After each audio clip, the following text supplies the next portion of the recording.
Well, it's day 2 of shenanigans, and with the water up, it looks like that's behaving. I'm gonna cut this here and probably somewhere up here, maybe down here. I don't know. I haven't decided on that yet, but I think I have a pretty good plan now on parts. I got the pecs here, as you can see, and I'm using a variety of different things. I suggest that you get this just in case I mess up, and this will just help release the couplers. I ended up going with 90 for the corner because wasn't confident that this was going to bend that sharp, and I didn't want to find out the hard way. This was the smallest cutter I could find. I think I'll have enough clearance to use this in that tight space. The copper does have a little flex, so if anything, I can push it away from the wall. I was going to go with 2 of these shark bite couplers, but I was a little concerned that maybe the water wasn't going to be off or there's going to be issues with the water. So a friend of mine recommended I get a ball valve, and this will be going onto the feed side. I don't know if this, I guess it's probably not directional, but yeah, so I will shove this onto the feed, and then this will go to the PEX, and then to the 90, then to the coupler, and then back to the existing copper, and hopefully that'll be it. And the cats right now are exiled.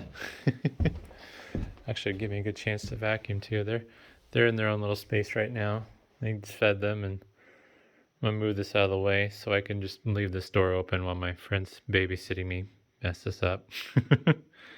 But yeah, we'll see how it goes. I would record the progress, or the process that is, but it's gonna be too big of a pain, so I'll just show the result once it's done. Well, it's not perfect, but it seems to be pretty good. I had a bunch of water running through it, trying to purge the air out of the lines. And during that time, nothing new leaked. And the sad thing about this process here, despite costing more money, was way easier than the stupid patch I tried doing. Although there's some weird quirks about this shark bite stuff. It's kind of crazy to think that I can rotate these bits and pieces and move things around freely, even though it's a finished product. But I didn't get it quite perfect. I think I cut just a tad too short. As you can see, this is at a bit of an angle. I think it'll be fine. Because there's give on both ends of these connectors to wiggle a little. So hopefully that'll be okay. I have plenty of PEX left over though. Did find a funny quirk because a friend of mine was helping me.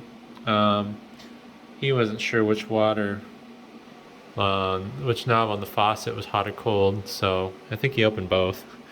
And this is the hot water line, which is currently open, apparently, on this knob.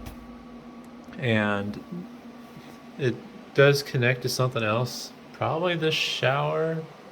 I don't know.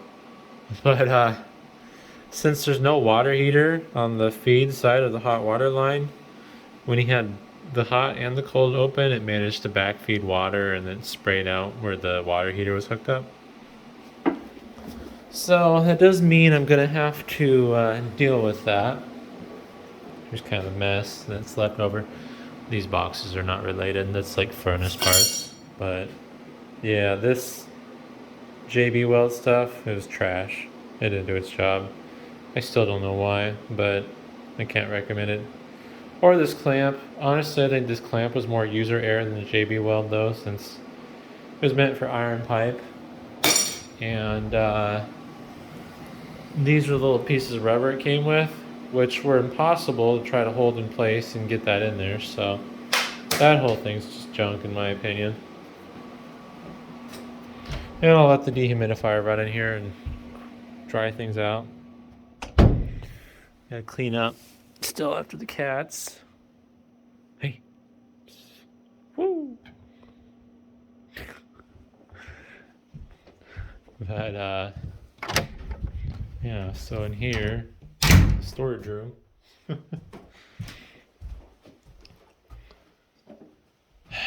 This disaster here is where the water heater for this part of the building used to be. Man, I really don't want to clean that up. I've been ignoring it. But yeah, so this water line is what used to be fed by the hot water heater. And when my friend opened up the hot and the cold on that sink, it backfed the water through to here, which surprised me a little. So what I need to do is buy another shark bite fitting and cap that off. I'll probably get another ball valve because this does need to be eventually fed again. I do want a hot water heater in here so I can use the shower in the building, but as of now, I'm just going to leave this alone. I need to do some Googling and figure out the safest way to clean up this mess. I think basically I just need to spray it down the water and then use like some damp towels to kind of grab it and pick it up. But we'll see. I've just been blowing it off because I don't want to deal with it. I don't like that. I just kind of ignore this closet. I'm glad to know that shutoff kind of works. It doesn't actually work, but it kind of works. That's why the water pressure never went away. It kept dripping. But now I know. More problems. Always something. But hopefully that's the end of at least that leak for now. I don't know if it was just a flaw in the pipe or if it was wear and tear. But at least it can't leak there now because there's PEX.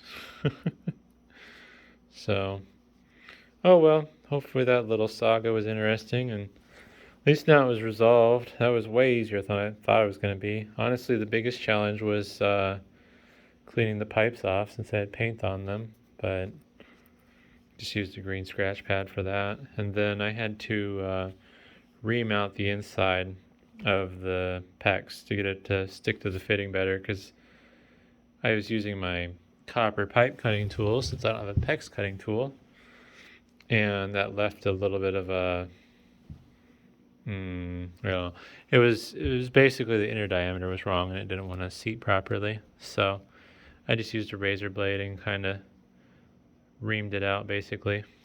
But either way, hopefully that's interesting, and thanks for watching.